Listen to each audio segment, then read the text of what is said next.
Bonjour à tous, bien-aimés, je voudrais partager avec vous quelques pensées autour du passage de Matthieu chapitre 10. Matthieu chapitre 10, et je vais lire à partir du verset 34. Il nous est dit ceci: ne croyez pas. Ne croyez pas que je sois venu pour apporter la paix sur terre. C'est Jésus qui parle. Ne croyez pas que je sois venu pour apporter la paix sur terre. Je ne suis pas venu apporter la paix, mais l'épée.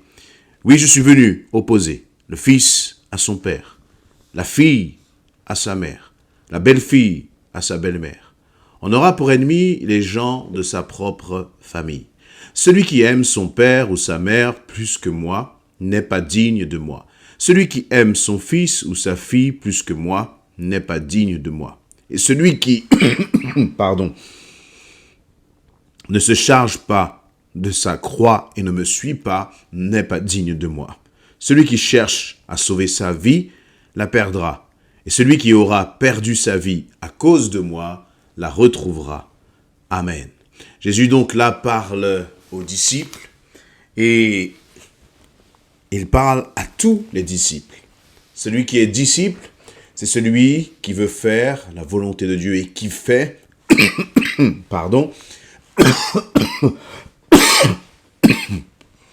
c'est celui qui fait la volonté de Dieu dans sa vie. Tu aimes Dieu.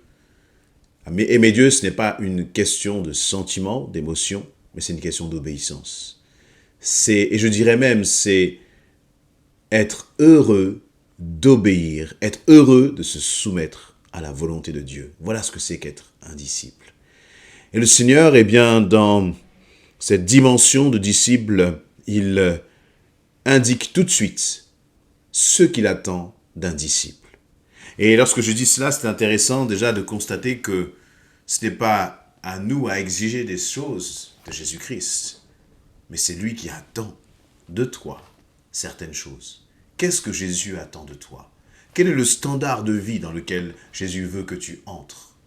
Et à travers ces quelques lignes, Jésus va, j'allais dire, comme nous remettre les idées en place. Parce que nous pouvons avoir des idées préconçues sur la raison pour laquelle Jésus est venu. Et parfois, lorsque l'on va donner sa vie à Christ, on pourra être parfois surpris par les tribulations, les difficultés, les épreuves, les rejets que nous pouvons subir à cause de lui. Pourtant, Jésus a prévenu. Il dit, verset 34, « Ne croyez pas que je sois venu apporter la paix sur terre. » Je ne suis pas venu, je ne suis pas venu apporter la paix, mais l'épée. Oui, je suis venu opposer le fils à son père, la fille à sa mère, la belle-fille à sa belle-mère, et on aura pour ennemis les gens de sa propre famille. Quelle parole dure! Vous imaginez, vous ne connaissez pas le Seigneur. Vous êtes là avec votre époux, votre épouse, avec vos enfants. Les choses vont, j'allais dire, voilà, il y a des jours avec, il y a des jours sans, comme on dit. Vous ne connaissez pas le Seigneur. Et puis, du jour au lendemain, vous rencontrez Christ. Vous donnez votre vie à Christ. Vous êtes touché par Jésus-Christ. Et là, bien sûr, parce que vous êtes touché par Jésus-Christ, vous devenez une nouvelle créature. Et dès que vous devenez une nouvelle créature, vos désirs, vos passions, vos loisirs peut-être vont changer. Il y a des choses que vous aimiez avant, que vous n'aimeriez pas. Vos priorités sont différentes. Et c'est important parce que si vous donnez votre vie à Christ, si vous rencontrez Christ, mais que rien ne change dans votre vie, que vous continuez de marcher dans votre vie passée, c'est que vous n'avez pas réellement rencontré Christ.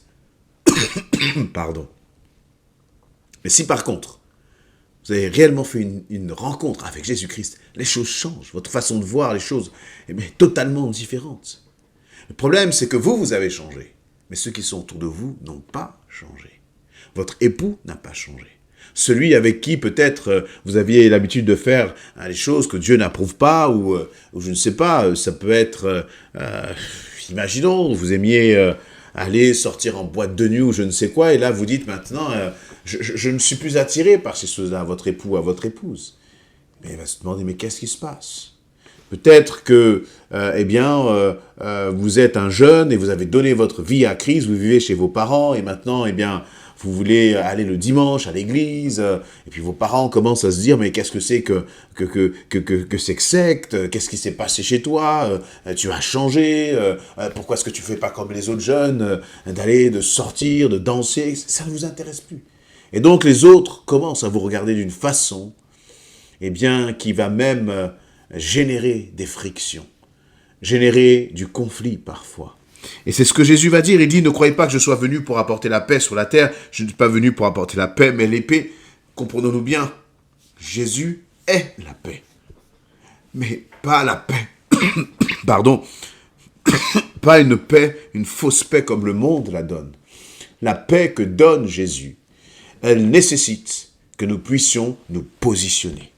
La paix que donne Jésus nécessite que nous puissions dire non aux choses du passé. Et bien, de façon naturelle, nous allons nous comporter autrement parce que nous avons rencontré Jésus-Christ. Et ça va générer une paix intérieure. Tu vas trouver la paix parce que tu as donné ta vie à Christ. Mais parce que tu as trouvé la paix intérieure, parce que tu as trouvé Jésus-Christ, tu vas devenir ennemi du diable. Et comme tu vas devenir ennemi du diable, eh bien lui va entrer en guerre contre toi. Et parfois, lorsqu'il entre en guerre justement contre un enfant de Dieu, il peut utiliser ou passer par ceux qui sont autour de nous. Ce n'est pas que ceux qui sont autour de nous sont mauvais et qu'ils ont une intention qui est mauvaise. Ce n'est pas cela. Mais c'est que, eh bien, la Bible dit, tu n'as pas lutté contre la chair et le sang, nous n'avons pas à nous battre contre les hommes, mais contre les dominations. Il y a des dominations qui se cachent derrière. Et encore une fois, parce que nous avons changé en tant qu'enfants de Dieu, eh bien, nous allons nous retrouver parfois comme en décalage. Tu vas peut-être te retrouver en décalage avec ta famille, en décalage avec ton époux, ton épouse, en décalage avec tes amis, tes fréquentations. Et là, parfois, eh bien, quand ça concerne notre famille, eh bien, le Seigneur nous demande d'être des ambassadeurs de paix, d'apprendre à réagir avec amour, d'apprendre à supporter, d'apprendre à ne pas, d'apprendre à nous maîtriser, d'apprendre à justement comprendre l'autre et à l'aimer, parce que nous étions pécheurs nous aussi avant d'avoir rencontré Jésus-Christ. Mais il faut bien comprendre, et c'est pour cela que le Seigneur prévient, il dit, je ne suis pas venu apporter la paix, mais l'épée. Et ce qui va se passer, c'est que dans ces moments de friction, tu vas te retrouver aussi dans des choix à faire. Soit tu choisis d'éliminer ces frictions, de ne plus avoir de friction. Et pour cela, il va falloir abandonner ta foi. Ou soit tu vas choisir de dire, Seigneur, je veux m'attacher avec toi, je veux persévérer avec toi.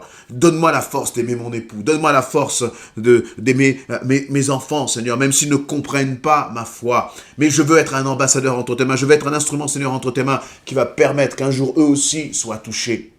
Et là, eh bien, ce qui va se passer, c'est que Jésus va dire, je suis venu opposer le Fils à son Père. Ce n'est pas que Jésus veut la guerre entre le Fils et le Père, au verset 35, ou la fille et sa mère, la belle-fille et sa belle-mère. Ce n'est pas que Jésus veut la guerre. Il veut susciter cette guerre dans la famille. Au contraire, Jésus veut que toute la famille soit gagnée pour lui. Mais entre le moment où toi, tu es gagné à Christ, et toute ta famille va être gagnée à Christ, il y a un combat à mener. Et c'est de ce combat-là que Jésus est en train de parler. Il y a une lutte à mener. Et la lutte, encore une fois, ce n'est pas contre les gens de ta famille, mais c'est contre le diable qui veut mettre de la zizanie lorsque toi, tu t'es donné à Christ. Parce que le diable, c'est une chose, c'est que la lumière ne peut pas cohabiter avec les ténèbres. C'est soit la lumière, soit les ténèbres. Soit il fait jour, soit il fait nuit, mais il ne peut pas y avoir les deux. Et toi aussi, il faut que tu te positionnes. Dans ton travail, parfois nous voulons éviter les frictions. Nous devons apporter l'évangile, le faire avec sagesse, le faire avec amour, saisir les occasions qui nous est données dans les relations, dans les discussions, j'allais dire avec un collègue, mais nous ne pouvons pas, de peur d'avoir des frictions, ne pas parler de Jésus-Christ. Dans ta famille, parfois, alors là aussi, il faut le faire avec sagesse. Il ne faut pas chercher à être constamment dans les frictions et de générer des frictions. Ce n'est pas la peine de, entre guillemets, remplir la tête de ton époux avec Jésus, mais par ton attitude. Donc tu peux gagner le cœur de l'autre. Et puis à cette attitude, tu viens juste apporter une parole d'amour, déposer une parole de vie dans le cœur de ceux qui t'entourent. Et tu sais que parfois déposer cette parole de vie, cela va te coûter. Mais c'est là où Jésus va dire, pardon, je vais passer au verset 39, celui qui, excusez-moi, celui qui cherche à sauver sa vie la perdra. Celui qui aura perdu sa vie à cause de moi, il la retrouvera. Ne cherchons pas à sauver notre confort. Ne cherchons pas à préserver notre confort. Ne cherchons pas à paraître devant les hommes. Ne cherchons pas à gagner l'approbation des autres au détriment de notre foi, au détriment du nom de Jésus-Christ. Parce que le Seigneur te dit que si tu veux faire cela, si tu veux être dans une forme de compromis, si tu veux cacher ta foi, si tu veux rester toujours dans le confort, lorsque Jésus te demande de faire quelque chose, alors au final, tu perdras la vie. Et lorsqu'il dit tu perdras la vie, ce n'est pas une menace que le Seigneur fait, mais c'est plutôt un constat. Et même il nous prévient par amour, si tu continues de renier Jésus-Christ, alors lui aussi, à un moment, tu passeras à côté de ton salut. Si tu continues de renier Jésus-Christ dans ta famille, avec les gens qui sont autour de toi, avec ton époux, avec tes collègues de travail, si tu n'es pas prêt à perdre pour Jésus-Christ, lorsque je veux dire perdre pour Jésus-Christ, c'est-à-dire abandonner des choses pour Christ, dans ton emploi du temps peut-être, dans ta façon de gérer tes finances peut-être, dans ton engagement peut-être, si tu n'es pas prêt à mettre du temps de côté pour Jésus-Christ, alors, au final, c'est ta vie entière que tu perdras. Par contre, il dit, celui qui aura perdu sa vie à cause de moi, la retrouvera. Perdre sa vie, ça peut signifier beaucoup de choses pour les uns et les autres. Pour l'un, ça va être effectivement de partager l'évangile. Pour un autre, ça pourra être de renoncer à une promotion, peut-être. Parce que tu sais que si tu prends cette promotion, tu n'auras plus de temps à consacrer au Seigneur. Tu n'auras plus de temps à consacrer à ton engagement peut-être auprès des frères et des sœurs de l'Église. Tu n'auras plus de temps à assister aux réunions de prière. Et ça peut être pour toi donc prendre une décision du point de vue professionnel peut parfois nous embarquer dans des situations qui font que nous sommes obligés de renoncer. Choisir, c'est renoncer, et donc à chaque fois que tu vas choisir, il va falloir renoncer. Mais à quoi vas-tu renoncer? Est-ce que tu vas renoncer à Jésus-Christ? Ou est-ce que tu vas renoncer peut-être à quelque chose qui te faisait briller et finalement tu vas y renoncer pour Jésus-Christ? Lorsque je parle de renoncer à Jésus-Christ, vous voyez, spontanément, on va dire non, non, jamais je ne renoncerai pour Jésus-Christ. Mais les choses sont beaucoup plus pernicieuses que cela. C'est beaucoup plus vicieux que cela. C'est petit à petit, c'est de façon progressive. Et ça commence toujours par un compromis qui entraîne un autre compromis et finalement nous nous retrouvons loin de Dieu. Je crois que dans ces temps où nous savons que Jésus revient bientôt, il est important que nous puissions dire « Seigneur, je suis prêt à renoncer à tout pour toi. Je suis prêt à mourir pour le nom de Jésus-Christ, parce que ce qui compte par-dessus tout, c'est ma vie éternelle, Seigneur. Amen. »